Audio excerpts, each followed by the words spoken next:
Trolley करायची ती गणेशोत्सवाच्या अगोदर दादांच्या ताब्यात नेऊन द्यायची असते. त्यावेळेला आमची ट्रॉली पूर्ण तयार झालेली नव्हती. पहिल्याच वर्षी इतकं चॅलेंजिंग टास्क मंडळाने आणि मूर्तिकारांनी घेतलं.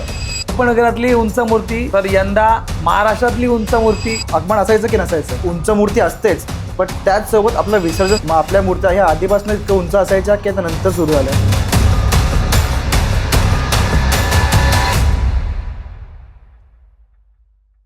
नमस्कार मंडळी, गोष्टी गणेशोत्सवाच्या या पॉडकास्ट सिरीजच्या एका नवीन भागात तुमचे सहर्ष स्वागत आहे.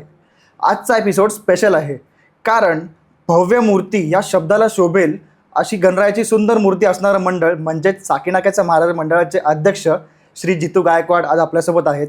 चला तर मग सुरुवात करूया. नमस्कार दादा. नमस्कार. तर उपनगरातील सर्वात उंच मूर्ती ही आपल्या मंडळाची असते, हे सर्वांनाच माहिती आहे. पण आपल्या मंडळाची सुरुवात कशी झाली आणि उंच मूर्ती आणण्यामागचं कारण काय होतं आणि ही सुरुवात कशी झाली याबद्दल जरा सांगा. सर्वप्रथम तर तुम्हाला धन्यवाद देतो. आमच्या मंडळाला, म्हणजे मला पण बोलवलं, आमच्या मंडळाला इथे बोलवलं आणि आमच्या ज्या मंडळाच्या काही मागच्या गोष्टी आहेत त्याच तुम्ही लोकांपर्यंत नेतात, त्याबद्दल खूप सुंदर काम करता, त्याबद्दल धन्यवाद देतो.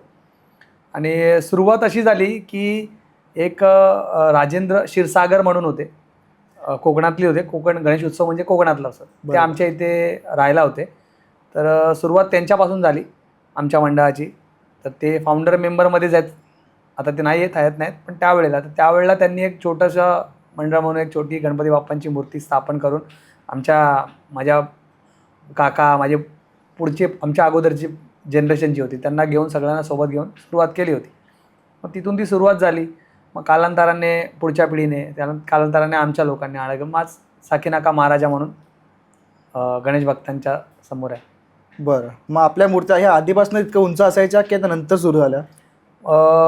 आधीपासून म्हणजे आता कसं आहे की गणेश उत्सव म्हटला की मुंबईलाच मोठमोठ्या मूर्त्या असायच्या, उपनगरात तर नसतातच. तर त्यावेळेला आमच्या पण मंडळाची सुरुवात लहान मूर्तीपासूनच झाली. मग अगोदर तर लहानच मूर्त्या होत्या आणि जसं मी म्हणालो की आमच्या अगोदरची जनरेशन जी होती त्यांची विचारधारा एक म्हणजे की बाबा आपण गणेश उत्सव करायचा. म्हणून त्याच्यातून जेव्हा आम्ही लोक आलो तेव्हा आम्ही विचार केला की आपण काहीतरी बदल करू शकतो, गणेश उत्सव अजून चांगल्या मोठ्या रूपात करू शकतो, काही नाही. तर त्या पद्धतीने आम्ही प्रयत्न सुरू केले. मग हळूहळू बाप्पांच्या मूर्तीची उंची वाढत गेलो.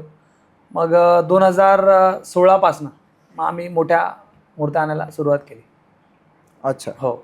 मग तेव्हासुद्धा आपला गणपती जागेवर आता जिथे बनतो तसं बनायचा की आगमन आपलं आगमन असायचं की नसायचं? नाही, आगमनाची कशी, आगमन तर सुरुवातीपासून जेव्हा स्थापना तेव्हापासून आगमन आहेच.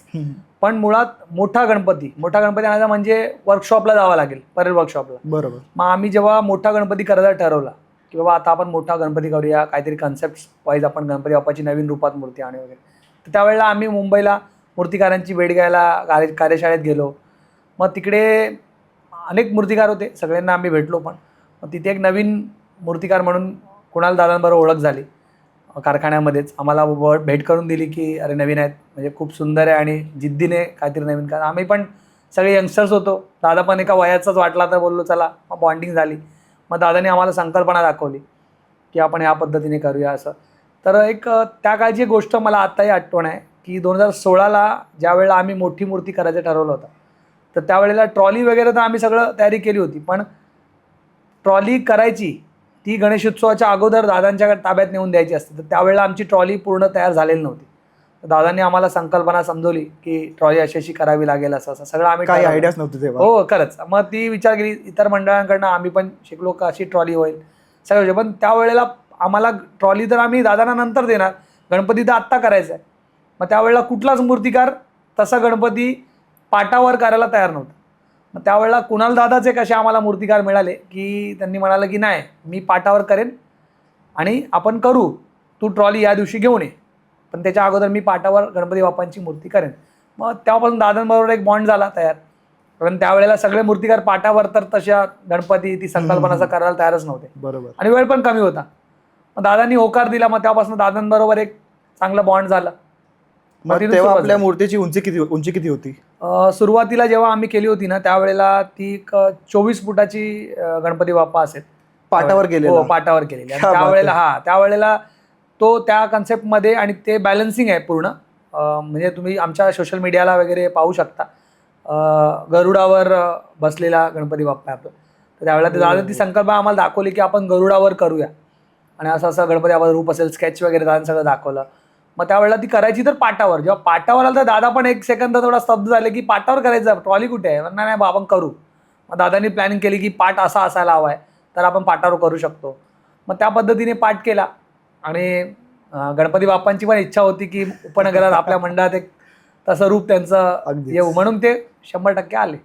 आणि म्हणजे पहिल्याच वर्ष आहे मोठी मूर्ती करण्याचं आणि पहिल्याच वर्षी इतका चॅलेंजिंग टास्क मंडळाने आणि मूर्तिकारांनी घेतलं, म्हणजे खूप हिंमत लागते या गोष्टीसाठी. नाही नाही, नक्कीच नक्कीच, ते हिंमत तर लागतेच, खरंच आहे. मी म्हणजे नुसतं मोठ्या मूर्त्या करायचा म्हणून असं म्हणत नाही. मूर्तिकार पण तसेच आहेत, म्हणजे सगळेच मूर्तिकार चांगलेच आहेत, पण दादा त्या गोष्टींचा बॅलन्सिंगचा सगळं दादा विचार करतात, त्याच्यानंतरच दादा पुढाकार घेतात. जर तुमच्या ट्रॉलीमध्ये काही गोष्टी कमी आढळल्या तर ते तुम्हाला ते पण सजेस्ट करतील की तुम्हाला हे बदल करावे लागतील, तेव्हा आपण हा गणपती बाप्पा बरोबर घेऊन जाऊ शकतो, त्यांचं विसर्जन आगमन सोहळा सगळा पार पडेल. तर इतकी मोठी मूर्ती घडवण्यामागे मूर्तिकाराचे तर खूप एफर्ट असतातच, नो डाऊट. पण त्यासाठी मंडळाची कशी तयारी असते? जसं मी सांगितलं की मोठी मूर्ती घडवायची म्हणजे प्रथम मूर्तिकाराचंच सगळं वैशिष्ट्य आहे, त्यालाच सगळ्या गोष्टी करायच्या आहेत, कुठे काय गोष्टी वापरायच्या आहेत, कसे सपोर्ट्स वापरायचे, तर ते त्यांचा पार्ट आहे. त्याच्यानंतर मंडळाची पूर्वतयारी अशी असते की रस्त्याच्या मार्गात, मिरवणुकीच्या मार्गात कुठे झाडं येत आहेत, कुठे वायऱ्या येत आहेत, केबल्स येत आहेत, त्याची दक्षता घ्यावी. ह्याच्यावर बरं झालं तू हा प्रश्न केला. ह्याच्यावर एक 2016-17चा जो काळ होता आमचा, जेव्हा आम्ही परे वर्कशॉपवरनं गणपती बाप्पा आणायचो, हां. तो एक अनुभव आहे. म्हणजे त्यावेळेला आम्ही कार्यशाळेत गणपती बाप्पा मोठी मूर्ती करायचो आणि तिकडनं ते घेऊन यायला आमचं मंडळ आणि कार्यशाळा ह्याच्यामध्ये मला वाटतं एक 17-18 किलोमीटरचं डिस्टन्स असेल. ते पार करताना पूर्वतयारीसाठी आमची मुलं, आम्ही सगळे रातोरात मोठे मोठे स्टिक्स, बांबू वगैरे घेऊन जायचो. रस्त्याला कुठे कुठला ब्रिज किती फुटावर आहे, कुठे कुठली फांदी आहे झाडाची, कुठे काय खड्डा आहे, कुठे काय ब्रिज येते, कुठे चढ येतो, याची सगळी पूर्वतयारी आम्ही करायचो. म्हणजे ते एक चांगला अनुभव होता. म्हणजे एवढी शहानिशा करावी लागायची आणि ते केल्याशिवाय होणारच नाही ना. म्हणजे उत्सव करायचा आहे नुसतं विचार करून होणार नाही. ही पूर्वतयारी खूप महत्वाची आहे, त्याशिवाय ते म्हणजे शक्यच नाही. इतकं डिटेलमध्ये की प्रत्येक ब्रिजचा तुम्ही बांबू घेऊन माप घ्यायचा, रस्त्यात झाडं वगैरे, इतकं तुम्ही इन डिटेल तयारी असायची. ते त्या गोष्टी कशाला आहेत, कारण जेव्हा आपण गणपती बाप्पा घेऊन येणार आहोत तर तो फक्त बनवलेला गणपती बाप्पा, जसे आपण मागे पाहिले असतील आपण, ज्या वेळेला ते हायड्रोलिक्सचे काही झाले होते गणपती बाप्पा, तर तशा प्रकारचं तर आपण दरवेळेला करत नाही. मग कुठे काय आपल्याला ब्रिज येणार आहे, कुठे काय, त्याची माप आपल्याला अगोदर असायला हवं आहे ना. मग त्याप्रमाणे आपण पूर्वतयारी अगोदर करायचंच. म्हणजे मंडळाच्या टीमने भरपूर मेहनत घेतली आहे. ज्या पद्धतीने आज गणपती बाप्पांचं साकीनाका महाराजांचं नाव आहे, त्यासाठी मंडळाच्या सगळ्या टीमनेच भरपूर मेहनत घेतली. आणि इतकी तयारी जेव्हा मंडळाची असते तर त्यामागे नक्कीच कोण ना कोण इन्स्पिरेशन असतं. तर साकीनाक्याच्या महाराजा मंडळाचं इन्स्पिरेशन कोणतं मंडळ आहे? इन्स्पिरेशन म्हटलं असे सगळेच गणेश उत्सव मंडळ इन्स्पिरेशनच आहे, पण उंच मूर्तीच्या बाबतीमध्ये इन्स्पिरेशन म्हणजे आता आम्हाला सगळ्यांना माहितीच आहे की मुंबईचा राजा गणेश गल्ली, तर त्यांनीच एक मोठी मूर्ती आणलेली. मग तसे त्यावेळेला आम्ही पण लहान होतो, त्यावेळेला आम्हाला पण ती आवड होती की मोठी आणि उंच मूर्ती, आणि आज गणपती बाप्पांच्या कृपेने आपल्याच मंडळात मोठी आणि उंच मूर्ती यायला लागली. तर इन्स्पिरेशन म्हणजे मुंबईचा राजा. त्यावेळेस एका लहान मुलांनी बघितलेलं स्वप्न हे 2016 मध्ये पूर्ण झालं. हा, नक्कीच. लहान मुलाने म्हणजे मी तर नक्कीच बघितलेलं, आमच्या संपूर्ण टीमने पण बघितलेलं. म्हणजे मी एकटा निर्णय घेत नाही, संपूर्ण टीम निर्णय घेते, आणि गणपती बाप्पांची इच्छा होती म्हणून ते प्रत्यक्षात घडलं. बरोबर. नाहीतर ते कसं झालं असतं. तर म्हणून मुंबईच्या राजाला विशेषतः मी सांगेन की हा ते इन्स्पिरेशन आहे. कृणाल दादाकडून मी आता सोशल मीडियावरती बऱ्याच व्हिडिओजमध्ये पाहिलंय की ते आपल्या मंडळाचं खूप कौतुक करत असतात. तर त्यावरूनच आपल्याला अंदाज येतो की साकीनाक्याचा महाराजा आणि केपी आर्ट्स यांचं बॉन्डिंग कसं आहे. तर त्या बॉन्डिंग बद्दल आज मला तुमच्याकडून ऐकायचं आहे. बॉन्डिंगचं कसं सांगू, मी सांगितलं मगाशी बोलताना की 2016ला दादांची भेट कशी झाली वगैरे. तर दादांची एक विशेषता आहे, आता तुम्ही ती जेव्हा दादांना भेटाल किंवा भेटले असाल तर तुम्ही ती अनुभवली असेल की दादा कामाच्या वेळेला काम, म्हणजे ज्या वेळेला बाबा हाय मी मूर्ती करायला, बाकी वेळेला दादा एकदम तुमच्या भावासारखा, मित्रासारखा. म्हणजे मी अनुभव सांगेन ती ज्या वेळेला आम्ही गणपती बाप्पांची मूर्ती जेव्हा आम्ही साकारायचा प्रयत्न करतो, विचार आम्ही मांडायला जातो दादांकडे, तेव्हा संकल्पना आणि या सगळ्या गोष्टी फक्त अर्ध्या तासाच्या असतात. त्याच्या व्यतिरिक्त 4-4 तास आमच्या इतर गप्पा सुरू असतात. म्हणजे दादांचं वैशिष्ट्य आहे, दादा तेवढे फ्रँकली आहे, एकदम चांगला स्वभाव, खूप चांगला, नॅचरल, खूप बोलायला आहेत चांगले. तर मग ते 2016 पासून सुरू झालं, त्यानंतर कंटिन्यू राहिलं. तर मग आज दादांबरोबर चांगल्या मैत्रीचे संबंध आहेत. दादा एक भावांप्रमाणे एक आदर पण देतो. आणि आता आपण बोलू शकतो की कृणाल दादाची सर्वात आवडतं जर कोणतं मंडळ असेल तर ते साकीनाक्याचा महाराज आहे. 100% आम्ही तर त्याचा प्रयत्न करतो की दादाच्या आवडत्या मंडळात आम्ही कायम राहू, बरोबर. म्हणून आम्ही ते प्रयत्न पण करतो. इतकं चांगलं बॉन्डिंग असताना सुद्धा 2022 आणि 23 मध्ये मूर्तिकार चेंज करण्यामागचं कारण काय होतं? तो हा विशेष, कारण मला असं वाटलंच की पुढे तू या प्रश्नावर येशीलच. तर हा प्रश्न असा आहे की ह्याचं उत्तर हेच आहे की त्यावेळेला जेव्हा 2022-23 म्हणजे कोविडच्या काळात जेव्हा कोविड आला तर निर्बंध लागले की उंच मूर्त्या आणू शकत नाही, गणेश उत्सव आपल्या मर्यादेत करायचा वगैरे. तर त्यावेळेला पण आम्ही दादांकडनंच गणेश उत्सव, पण कोविडच्या नंतर काय झालं की कोविडच्या नंतर अचानक हळूहळू शिथिल होत गेले सगळे निर्बंध. मग आम्ही विचार केला करूया. तर त्यावेळेला दादांकडे जागेची अवेलेबिलिटी नाही, परत POPची बंदी, या सगळ्यांसाठी दादांनी तो निर्णय जाहीर केला नव्हता की मी मूर्त्या करणार. आम्ही दादांच्या संपर्कात होतो की दादा आपण गणेश मूर्ती करायची. दादा म्हणाला नाही, पहिला निर्बंध बघूया काय येत आहेत किंवा सरकारकडनं काय येते. मग त्याच्यामुळे थोडासा वेळ गेला. मग तो वेळ गेल्यामुळे मग आम्ही विचार केला की आपण तर इतका मोठा मूर्ती करायचंच आहे, मग आपल्याला दादांप्रमाणे कोण काम करून देऊ शकतो. मग त्यावेळेला आम्ही सिद्धेश दादांकडे गेलो. बाकी दादा असो सिद्धेश आमचे संबंधाचा मैत्रीपूर्णच आहेत. मग त्यामुळे तो काळ आणि त्याच्यानंतरचा दुसरा काळ, त्याच्यानंतर परत दादांकडे. नक्कीच. मी सिद्धेश दादाच्या आता मध्ये एक रील बघितली होती तुमच्या पेजवरती, जेव्हा सिद्धेश दादा तिकडे तुम्हाला भेटण्यासाठी आले होते. आणि त्या रील बघून पण समजलं की KP आर्ट सोबतचं बॉन्डिंग माहितच आहे, पण हे एक नवीन पाहायला मिळालं की सिद्धेश दादा सोबतचं बॉन्डिंग तुमचं अजूनही छान आहे. नाही, नक्कीच. आणि सिद्धेश दादा पण तितकंच आम्हाला प्रेम देतो आणि सिद्धेश दादा पण खूप म्हणजे जॉली आहे, खूप मैत्री चांगली आहे त्यांच्याबरोबर आमची. सिद्धेश दादांचं 2 वर्ष आम्ही त्यांच्याबरोबर मूर्त्या पण घेतलेल्या आहेत. सिद्धेश दादांचं काम पण खूप सुंदर आहे, पण काही बॅलन्सिंग जॉब्स आमचे जे आमच्या मंडळाचे असतात टीमचे, आणि दादांबरोबर एक जुनं बॉन्ड आहे. दादांकडनं काही संकल्पना असतात आणि दादा ठराविक मूर्त्याच करतो, म्हणून दादांकडे. नाहीतर सिद्धेश दादा पण खूप सुंदरच मूर्त्या करतात. अच्छा. तर मग लास्ट इयर जेव्हा कृणाल दादांनी कमबॅक केला तर त्या मूर्तीबद्दल तर जितकं बोलावं तितकं कमीच आहे. एकदम बेस्ट जॉब आपण असं बोलू शकतो. तर मंडळाकडून त्या मूर्तीच्या बाबतीत काय म्हणणं आहे? लास्ट इयरचं जे गणपती बाप्पा आहे ना, ते कधी दादाने आता पॉडकास्टमध्ये किंवा कुठे काय दादाने सांगितलं, पण जेव्हा आम्ही वैयक्तिक बसलो ती मी आमच्या आतली गोष्ट सांगतोय की 2016-17 नंतर 18-19 तेव्हापासून आमचं आणि दादांचं ठरलं होतं की दादा काहीतरी एक सुंदर नवीन काहीतरी विचार करा, काहीतरी आम्हाला सुंदर करून द्या, ज्याने आम्ही मुंबईवर लोक भक्तांपर्यंत पोहोचू आणि भक्त येतील. असं दादा म्हणायचे करूया आपण. तर तो योग शेवटी बाप्पांच्या इच्छेप्रमाणे आला गेल्या वर्षी. आणि मुळात मी आता सांगेन की ती गेल्या वर्षीचं जे कन्सेप्ट होतं ते दादाने आम्हाला दाखवलं होतं मिनेचरमध्ये वगैरे, असं करून की आपण अशा पद्धतीने करणार आहात. त्यावेळेला आम्ही 1-2 फुटामध्ये सगळं बघितलं वगैरे सगळं, आम्हाला कळलं नाही की नक्की कसं होणार आहे, काय होणार आहे. ती दादांच्या विजनने दादाने बघितलं असेल. मग नंतर दादाने सुरुवात केली, सगळं गणपती बाप्पा झाला, सगळं बनतायत वगैरे वगैरे. तो मध्ये एक सपोर्ट असतो जेव्हा गणपती बाप्पा सगळ्या तुम्ही सगळ्यांनी बघितला असेल. तो सपोर्ट जेव्हा दादा आम्हाला पण कळलं ना की दादा सपोर्ट पण काढणार आहे. तो जेव्हा दादाने सपोर्ट कट केला तेव्हा आम्ही पण अक्षरशः घाबरलो होतो की दादा हे काय करतायत तुम्ही, की ह्यामध्ये सपोर्ट नाही, काय नाही. दादा म्हणाला काय नाही, मी माझ्याप्रमाणे कामं करणार. म्हणजे इतकं सुंदर आणि दादांचं कामावर इतकं बारीक लक्ष असतं ना की विचार करणार. ते प्री प्लॅन असेल त्यांच्याकडून. तर ते म्हणजे मूर्ती बनत असताना तो सपोर्ट तिकडे होता आणि त्यानंतर काढण्यात आला. म्हणजे दादाने ते अगोदर ठरवलं की तो सपोर्ट मी हे करणार आहे. त्यामागचं कारण काय होतं तर ते दादांनाच माहिती. पण दादांचं म्हणणं होतं की तितकं सुंदर रूप आणि अजून खुलून येईल, आणि जेवढे आपण सपोर्ट्स हाईट्स केलेले असतात त्याच्यानी मूर्तीला बॅलन्सिंग हा कसा झाला असेल, याला कुठून सपोर्ट दिले असतील, एक लोकांच्या चर्चेचा भाग होतो ना. तर त्यामुळे दादांनी केलेलं. आणि खरंच म्हणजे ते दादांनी विचार केला आणि तसंच प्रत्यक्षात करून दाखवला. मग त्यासाठी म्हणजे दादांना हॅट्स ऑफ आहे. खरंच दादा करतात, बोलतात तसं करून दाखवतात. तर गेल्या वर्षी इतकी जबरदस्त मूर्ती घडवल्यानंतर यावर्षी आता भाविकांची एक्साइटमेंट डबल झाली आहे आणि त्यांच्या अपेक्षा पण तितक्याच वाढल्यात आणि मंडळ सुद्धा हीच गोष्ट घेऊन चालतंय. तर ह्यावर्षी आपल्याला साकीनाक्याच्या महाराजामध्ये काय खास पाहायला मिळणार आहे? नक्कीच जशी भाविकांची अपेक्षा वाढली आहे तशी आमच्या मंडळाच्या टीमची पण अपेक्षा वाढली आहे. आणि नक्कीच खूप सुंदर आणि काहीतरी चांगलं करण्याचा आम्ही मंडळाने प्रयत्न केला आहे. आणि कुणाल दादा महाराष्ट्राचे सुप्रसिद्ध मूर्तिकार, त्यांच्या संकल्पनेतून मी आज भाविकांना सांगतो येणाऱ्या 29 ऑगस्टला तुम्हाला पाहायला मिळेल.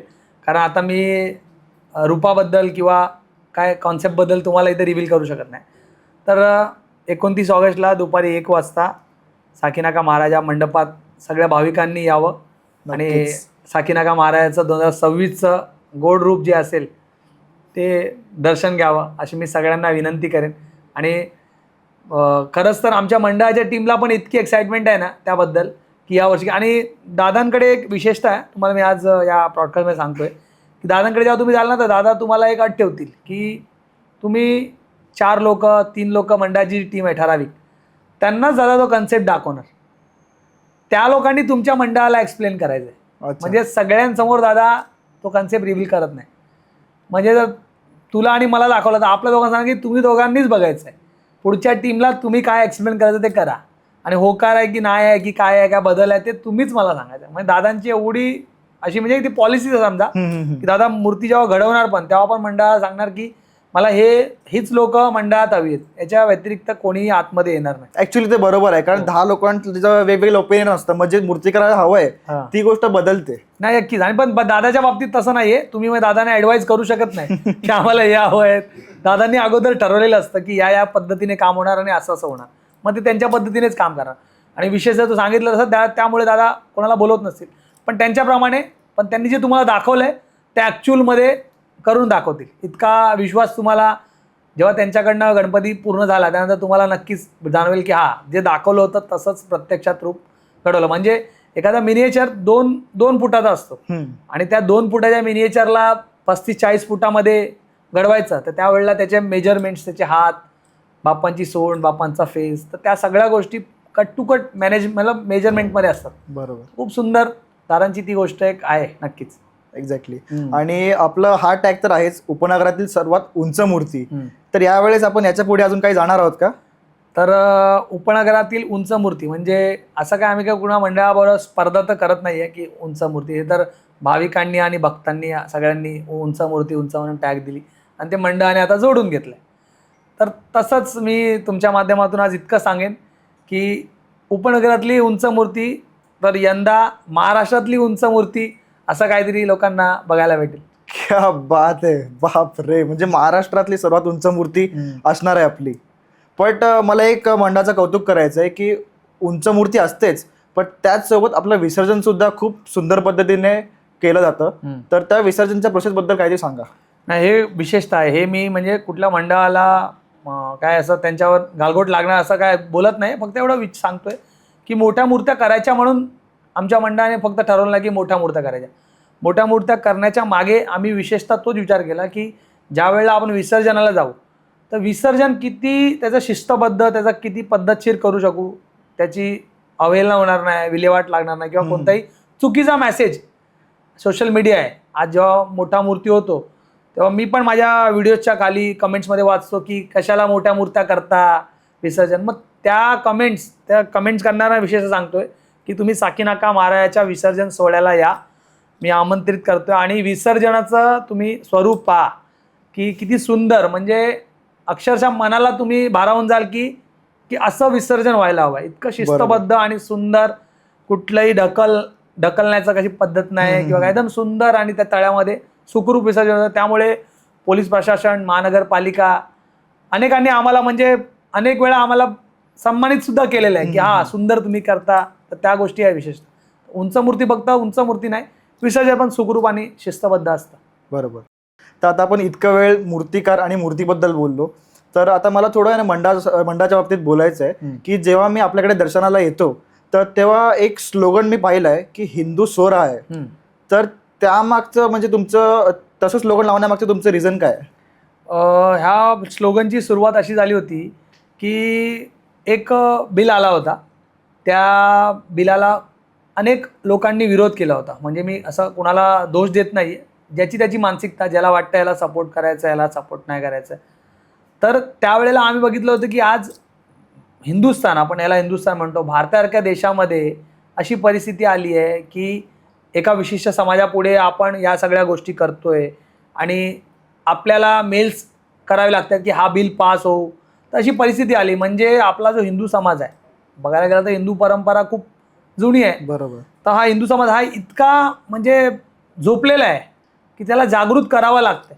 तर मंडळाने पण एक पुढाकार घेतला की बाबा जेव्हा जेव्हा धर्मावर संकट येईल किंवा देशाची गोष्ट येईल तर त्यावेळेला आपल्याला एकजूट व्हायला हवं आहे.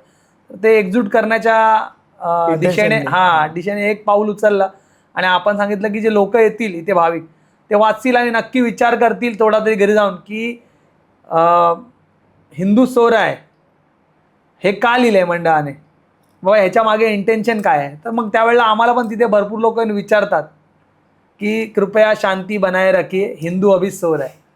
तर आम्ही ते भक्तांना सांगू शकतो की बाबा आपण संघटित नाही आहोत, त्यामुळे आज अशी परिस्थिती आली. आणि नक्कीच पुढे जेव्हा देशाची किंवा धर्माची गोष्ट होईल तेव्हा आपल्या प्रत्येक हिंदू समाजाच्या प्रत्येकाने पुढाकार घ्यायला हवा आहे. त्या दृष्टिकोनाने आम्ही ते पाऊल उचललं होतं आणि आजपर्यंत ते सुरूच आहे. वा, खूप सुंदर, खूप सुंदर. आणि इतकंच नाही तर मंडळ, मी ऐकलंय की 24 तास आपल्याकडे चहा नाश्ता असतो भाविकांसाठी. तर त्याबद्दल जरा काहीतरी सांगा. त्याबद्दल विषय असा झाला होता एक वेळेला की म्हणजे मी पण स्वतः, तुम्ही पण असाल, मी पण असाल, आपण पूर्वी गणेशोत्सव बघायला वगैरे आपण मंडळ फिरायचो. तर जेव्हा एखादी कुटुंब, एखाद्या फॅमिली गणपतीच्या दर्शनाला येतात, तर गणेशोत्सव म्हटला की लोक संध्याकाळच्या वेळेला, रात्रीच्या वेळेला दर्शनाला फिरतात. तर सगळीकडे काय स्टॉल्स वगैरे या सगळ्या गोष्टी अवेलेबल नसतात. आणि कोणी गरीब असतो, कोणी काय, तर तशा पद्धतीने दर्शनाला प्रत्येक भाविक येतात.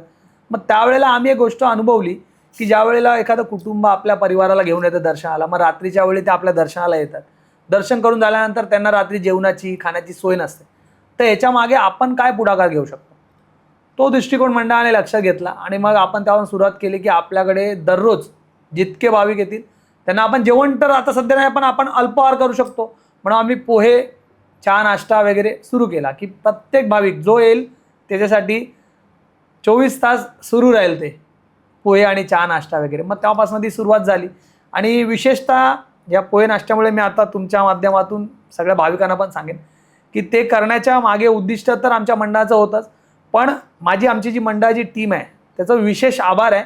कारण ते पोहे करायला कोणताही असा कॉन्ट्रॅक्टर किंवा असा कोणी जेवण बनवणारा हायर केलेला नाही.